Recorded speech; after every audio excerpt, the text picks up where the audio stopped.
Salomão é uma das figuras mais emblemáticas da Bíblia.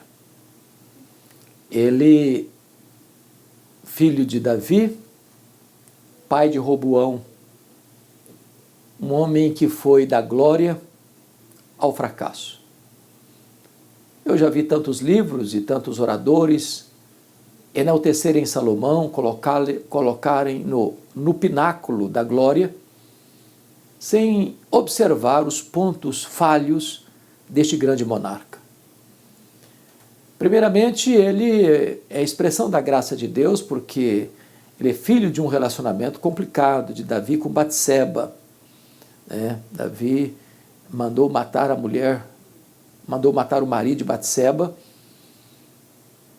porque tinha adulterado com ela, ela tinha se engravidado. E depois que o marido morreu, Davi se casou com a viúva para tentar encobrir o seu erro.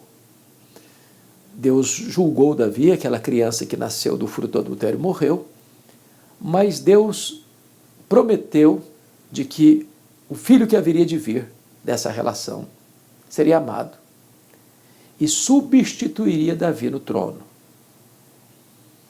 Então, Salomão foi escolhido por Deus para ser rei. Ele cresceu no palácio, viveu na pompa, no luxo, no fausto, na grandeza. E quando ele já estava na época de assumir o comando da nação, porque Davi, seu pai, já estava velho, muito velho, diz a Bíblia, doente, de cama. Seu irmão Adonias, que era mais velho do que ele, num golpe de Estado, consegue reunir toda a família, exceto Salomão, dos filhos de Davi, corrompe o comandante do exército, o sacerdote, e se autoproclama rei, com seu pai vivo. E certamente nessa conjuntura, Salomão, que era o pretendente do trono e era a promessa do pai de que ele governaria no seu lugar, seria morto com certeza dentro dos costumes daquele tempo. Mas quis a providência de Deus que Davi fosse informado disso, e mesmo no leito, mesmo doente, mesmo no final da vida, teve pulso moral para estancar a rebelião e para dar uma ordem para que Salomão fosse coroado e fosse trazido ao palácio para ser corregente com ele nos dias finais da sua vida. As últimas palavras de Davi a Salomão antes de morrer foi essa: coragem e ser homem. E deu orientação para que ele se livrasse daquelas pessoas que tinham sido um problema para Davi no seu governo, o que Salomão com certeza fez. Abner, o Joabe, foi assassinado, o sacerdote foi deposto, e mais tarde o próprio Adonias também foi assassinado. Diz a Bíblia que Salomão começa muito bem o seu governo, porque ele começa pedindo a Deus. Deus falou para ele: você pode pedir o que você quiser. E em vez de pedir glórias, honras, riquezas, ele pediu sabedoria, discernimento para governar o povo. E Deus se agradou desta oração. E disse para ele: eu vou lhe dar entendimento, vou lhe dar sabedoria, como nunca alguém já recebeu. E eu vou lhe dar mais, vou lhe dar riquezas colossais. E Salomão veio a se tornar o homem mais sábio do seu tempo, com a capacidade de julgar as coisas, como aconteceu no caso das duas prostitutas lá, que disputavam um filho, duas mulheres dormindo, tiveram filhos no mesmo tempo, e de repente uma dormiu sobre a criança à noite e a criança morreu. Aí aquela que era a mãe do menino morto, furtivamente foi lá e trocou a criança, pegou o filho vivo e disse: não, esse aqui é o meu filho, o morto é seu filho. E a discussão ficou ali sem testemunhas. Esse caso foi levado ao rei Salomão, e ele ouviu as reivindicações de ambas as mães, dizendo: esse é meu filho, esse é meu filho, esse é meu filho. E eles: não tragam a espada, nós vamos resolver esse problema. E Salomão deu uma ordem: pode rachar a criança ao meio, dá uma banda para um, outra banda para outra. A verdadeira mãe disse: não faça isso, pode dar um menino para ela. A falsa mãe disse: não, pode dividir mesmo, agora nem você nem eu. Salomão disse: não precisa fazer nada não. A verdadeira mãe é essa que mandou entregar o filho vivo. E isso tornou-se notório em toda a nação pela sabedoria dele. A sabedoria de Salomão se tornou proverbial. O mundo todo comentava quão sábio ele era.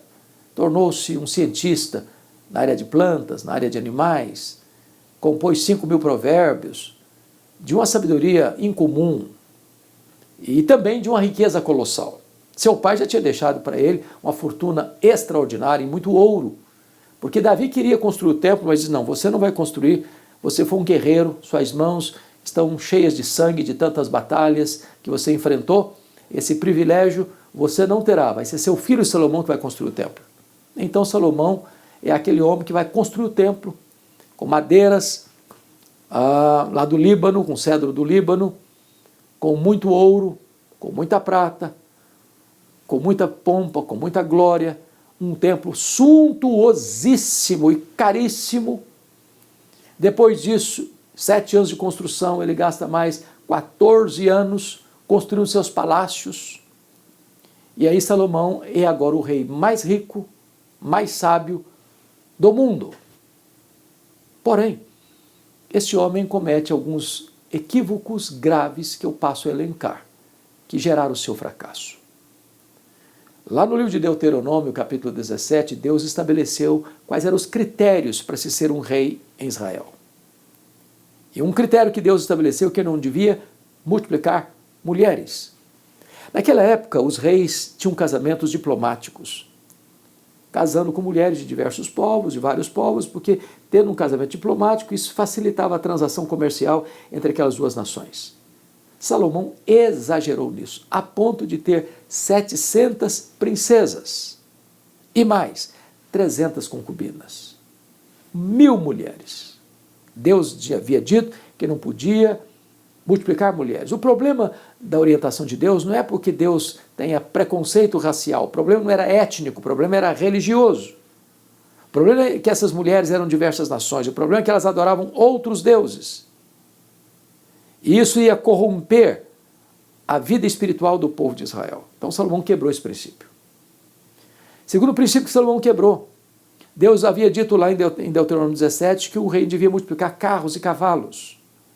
Por quê? Porque Israel não devia confiar no seu poder militar, mas confiar em Deus. As vitórias de Israel não vieram da sua força, da sua estratégia, do seu poder militar, mas de Deus. E Salomão fez o contrário. Ele importou cavalos do Egito, ele importou carros do Egito, ele dominou o mercado internacional, comprando, vendendo, intermediando, e desta maneira ele não atendeu ao requisito de Deus e multiplicou para si carros e cavalos, e tudo isso aí estava na contramão do que Deus havia orientado. Mas mais, Deus havia orientado também que o rei não devia multiplicar para si muito ouro. E quando você vai ver a corte de Salomão, era de um luxo extravagante, era de uma riqueza imponente demais, era uma exorbitância de riqueza, de fazer o seu trono todo de ouro, de fazer o palácio com paredes de ouro. E se você perceber, toda a nação devia viver em função do palácio, da corte real. Dividiu em 12 províncias, cada província devia sustentar o palácio durante um mês, em rodízio. De tal maneira que o povo trabalhava, o povo sacrificava, o povo ralava, havia até trabalhos forçados de escravos. Havia feitores de escravos que controlavam os escravos, trabalhos forçados. Enquanto o rei e a sua corte vivia nadando em ouro, em luxo, nas mesas mais caras, nas comidas mais requintadas, na pompa e no luxo mais exorbitante. Tudo isso na contramão da orientação de Deus. Agora, você sabe, como diz o ditado popular, não tem almoço de graça. Se alguém está comendo de graça, alguém está pagando o dobro. Então, para toda a corte viver naquele luxo, naquela pompa, alguém está pagando a conta. E quem está pagando a conta? O povo. Com pesados tributos, com trabalhos forçados, com a canga pesada esfolando o pescoço, vivendo dias amargos para que o rei pudesse ter dias cheios de mel e de felicidade. Então, isso aí foi sinal que Deus está dando que vai ter problema lá no futuro. Porém, ainda tem outro fator que é importante. Quando você vai ler o livro de Eclesiastes, você vai ver as crises de Salomão. E ele foi um homem que, num dado momento da vida, ele se perdeu na muita riqueza, no muito luxo, na muita pompa, numa vida de prazeres sem limites. Quando ele chega a dizer lá em Eclesiastes capítulo 2, que ele procurou a felicidade na bebida, se entregou à bebida, nas festas mais caras, mais requintadas, na música de músicos contratados para o palácio, de realizações, porque tudo fazia para ele, os palácios para ele, as casas para ele, os jardins para ele, os açudes para ele, tudo era para ele, tudo era para a corte, tudo era para o luxo dele. Quando, na verdade, o projeto de Deus para o líder é um líder servo. Moisés foi um servo do povo. Josué foi um servo do povo. Davi, seu pai, foi um servo do povo. O próprio Jesus veio não para ser servido, mas para servir. Jesus ensinou aos seus apóstolos que o sentido do ministério é servir, lavar os pés uns dos outros. Mas Salomão está na contramão disso. Ele quer ser servido. Ele é o astro, ele é o rei. Tudo gira em torno dele. Em vez da corte girar em favor do povo, é o povo que tem que suprir as vontades e os luxos do rei. Pois bem, se não bastasse isso, ele dá mais um passo rumo ao abismo. Porque diz a Bíblia que lá no começo do seu reinado, ele amava o Senhor. Mas agora no final do seu governo, ele amava as mulheres. Ele deixou de amar a Deus para amar essas mulheres. E quando ele diz amava essas mulheres, não era apenas na questão da luxúria, do sexo, de trocar de cama todo dia, em cada dia com uma mulher diferente, e podia passar 3 anos sem voltar à primeira mulher. Mas ele começou a amar essas mulheres no sentido de construir, defronte do templo que ele mesmo havia construído no Monte das Oliveiras, capelas, templos para os deuses pagãos das suas mulheres. Ele foi fazendo concessões. Ele foi derrubando as cercas. Ele foi aliviando as exigências. Ele foi aprovando um culto ecumênico, um culto sincrético. Agora o coração dele não era totalmente fiel a Deus, íntegro com Deus. O coração dele estava dividido com outros deuses, fazendo concessões, transformando a terra de Israel numa terra de idolatria, como as nações vizinhas, os edomitas, os amonitas, os moabitas, das mulheres estrangeiras que ele tinha e que agora cada uma delas queria adorar o seu Deus, do seu modo, do seu jeito, com a sua liturgia. E Salomão está favorecendo e facilitando tudo isso. Mas mais. A Bíblia chega a dizer que Salomão chega a ponto de adorar esses deuses abomináveis dos pagãos, por causa de que suas mulheres corromperam o seu coração. É por isso que a Bíblia tem uma palavra tão solene sobre a questão do casamento misto. Porque como andarão 2 juntos se não houver entre eles acordo? Que comunhão há entre a luz e as trevas? Entre Deus e os ídolos? E Salomão, na contramão de todos os preceitos divinos de Deuteronômio 17, ele está agora se tornando um rei idólatra, importando a idolatria para dentro de Israel. Quando, na verdade, ele começa também dedicando o templo ao Senhor, conclamando a nação a adorar a Deus, entendendo que o templo de Jerusalém há de ser um luzeiro a brilhar não só para Israel, mas para as nações, sendo casa de oração para todos os povos. Não, agora ele está construindo templos pagãos, e ele mesmo está indo adorar esses deuses pagãos. Resultado? Deus se desgostou com ele. E Deus resolveu julgá-lo e trazer seu juízo sobre Salomão. Dizendo, Deus disse para ele que iria tirar dele o reino. Mas não nos seus dias, por amor a Davi, não por amor a ele, por amor a Davi, seu pai. Mas não ia tirar todo, porque ia preservar a tribo de Judá, para que houvesse uma lâmpada acesa em Israel, de onde haveria de vir o Messias, o Salvador do mundo, o filho de Davi. Então, o livro de Reis, 1 Reis, capítulo 1 até o capítulo 11, conta essa história de Salomão, da glória ao fracasso, da fidelidade a Deus à idolatria, do reconhecimento mundial de um homem sábio e rico, agora para um rei já velho, mas idólatra. Reis não nos conta da restauração dele. Temos uma pista. Lá em Eclesiastes 12, 3, quando ele, depois de contar todas as suas peripécias, desencontros da vida, ele vai reconhecer que a suma de tudo é: tema a Deus e guarda os seus mandamentos.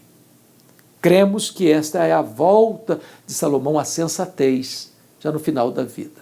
Porém, quando ele morre, o seu filho Roboão é o herdeiro do trono. E Roboão, sabendo dessa crise toda, o trono fica em Jerusalém, mas ele vai lá para o norte, em Siquém, para ser coroado lá em Siquém, por entender que precisava de apoio político das tribos do norte. E então, quando o povo das tribos do norte souberam que ele estava indo para lá, porque preste atenção noutra coisa aqui, vou dar uma voltadinha na bobina aqui. Nesse projeto de Deus julgá-lo, de que ia tomar o seu reino, Deus disse que era um servo dele que havia de tomar o reino.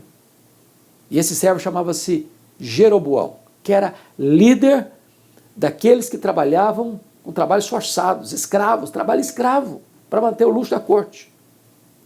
E um dia, esse Jeroboão está saindo de Jerusalém, com a capa nova, e o profeta Aías vai ao encontro dele, pega a capa dele, rasga a capa dele, e diz: olha, Deus vai rasgar a nação de Israel. E Deus vai entregar na sua mão 10 das 12 tribos. E você deve obedecer à aliança de Deus. E se você obedecer a Deus e andar nos caminhos de Deus, Deus vai firmar a sua casa e você vai ter uma dinastia próspera. Quando Salomão soube disso, Salomão quis matar o Jeroboão. E ele tem que fugir para as asas, debaixo das asas de Sisaque, rei do Egito, no asilo político. Quando Jeroboão soube que Salomão estava morto e que seu filho estava reinando em seu lugar, ele retorna para Israel. E nesse retorno lá para Siquém, o Jeroboão é que lidera o povo para fazer reivindicações ao novo monarca. E que reivindicações eles fizeram? Foi esta: olha, Roboão, o seu pai nos esfolou, o seu pai nos oprimiu. Seu pai Salomão impôs sobre nós pesada carga de impostos e tributos. Nós gememos para manter o luxo da corte. Então nós viemos aqui fazer esta reivindicação para você, rei. Alivia esses impostos. Alivia essa mão pesada sobre nós. Nos deixe respirar um pouco. Nos deixe usufruir um pouco do fruto do nosso trabalho. E se você nos atender, Jeroboão liderando as 10 tribos do norte, se você nos atender, nós prometemos que vamos servir você. Roboão pediu um tempo para pensar, 3 dias, e foi buscar os seus assessores. Primeiro buscou assessores dos anciãos, que foram conselheiros do seu pai Salomão. E os anciãos, os mais velhos, disseram: olha, rei, atende o povo. O rei precisa servir ao povo em vez de explorar o povo. O rei governa com exemplo e não com ameaças. O rei conquista o povo servindo o povo e não explorando o povo. Ele não gostou desse conselho e foi buscar conselho nos jovens que cresceram com ele, que achavam que o rei tinha todos os direitos do mundo. E os jovens disseram: não é assim não. Você vai dizer para esse povo que você governa é com mão de ferro. Se você não mostrar força agora no começo, você não vai reinar sobre esse povo. Então você vai dizer para eles que o seu dedo mínimo é mais grosso do que os lombos do seu pai, que se eles foram castigados com açoites, você vai castigá-los com escorpiões. Você vai pesar mais a mão. Eles têm que gemer mesmo, eles têm que pagar a conta mesmo, o rei tem todos os privilégios mesmo. Salomão gostou desse conselho. E insensatamente, foi esse o recado que ele deu para o povo 3 dias depois, quando o povo voltou, como eu tinha orientado.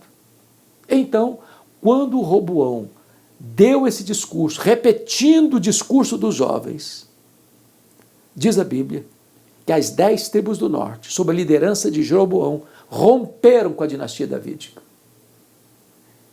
E não quiseram mais ficar debaixo do guarda-chuva desse novo monarca. E constituíram em Siquém Jeroboão como novo rei. E então 10 das 12 tribos seguiram Jeroboão.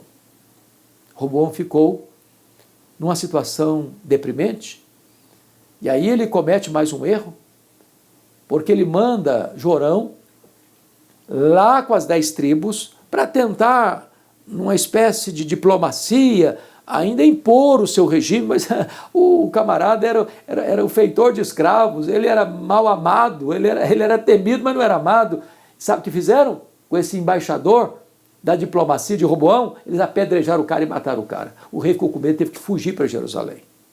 O rei chega, convoca o exército, 180 mil homens, para impor à força o seu regime de opressão sobre as tribos. E entra o profeta Semaías: não faça isso. Não faça isso. Porque essa divisão aconteceu por propósito de Deus. A soberania de Deus e a responsabilidade humana. Deus usou a rebeldia de Roboão, aprendida com seu pai, para dividir o reino. E agora, em vez de uma nação, tem 2 nações. E ao longo do governo de Roboão e Jeroboão, houve guerra entre essas 2 nações, o reino do norte e o reino do sul.